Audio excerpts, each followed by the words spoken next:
The first time my daughter lied to me, I knew it immediately. Not because she was a bad liar, but because I was her father. Parents notice the smallest changes. The way a voice sounds slightly different. The way eyes avoid yours for just a second too long. That evening she came home a little later than usual. Not very late, but just late enough for me to notice. "Where were you?" I asked casually. "At Emily's house," she said quickly. The answer came too fast, too prepared. I nodded slowly. "How is Emily?" "She's good." Then she walked toward her room. Normally she would tell me something about her day. Something small. A funny moment at school. Something that annoyed her. But this time she went straight down the hallway. That's when I knew. I didn't stop her. Instead, I waited. About an hour later, she came back to the kitchen for water. She tried to act normal, but guilt has a strange way of making silence louder. "Did you have a good time at Emily's?" I asked. She hesitated. "Yeah." Another short answer. I looked at her for a moment. Then I said something she didn't expect. "You know, when I was your age, I lied to my parents too." Her eyes lifted quickly. "You did? Many times." She looked surprised. Parents sometimes forget to admit that they were once teenagers too. "What did you lie about?" She asked carefully. "Oh, different things." I sat with a small smile. "Friends, places I went, small mistakes I didn't want to explain." She leaned against the counter, listening. But every time I lied, I continued, something interesting happened. "What?"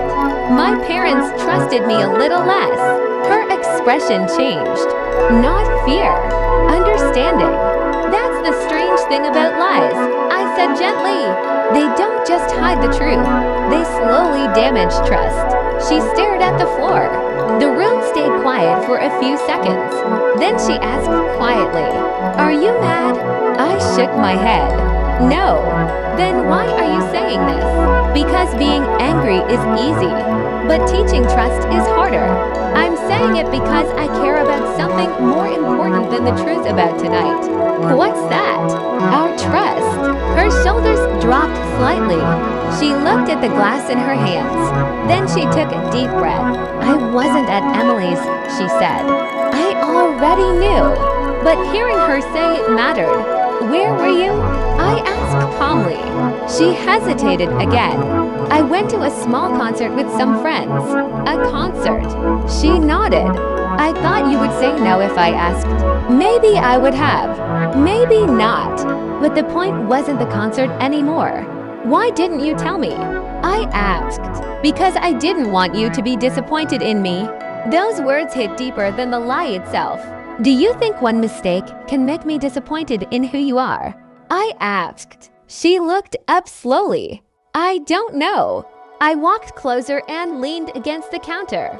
"Everyone makes mistakes," I said. "Even fathers." She smiled a little. "But trust is something we build slowly. And once it cracks, it takes time to repair." She nodded. "I'm sorry." "I know."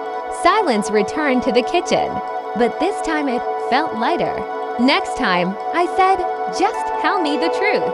Even if you say no, especially then." She thought about that. Then she said something that surprised me. "I actually had fun at the concert."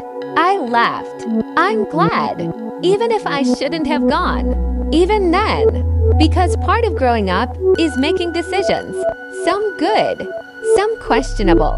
And parents aren't there to prevent every mistake.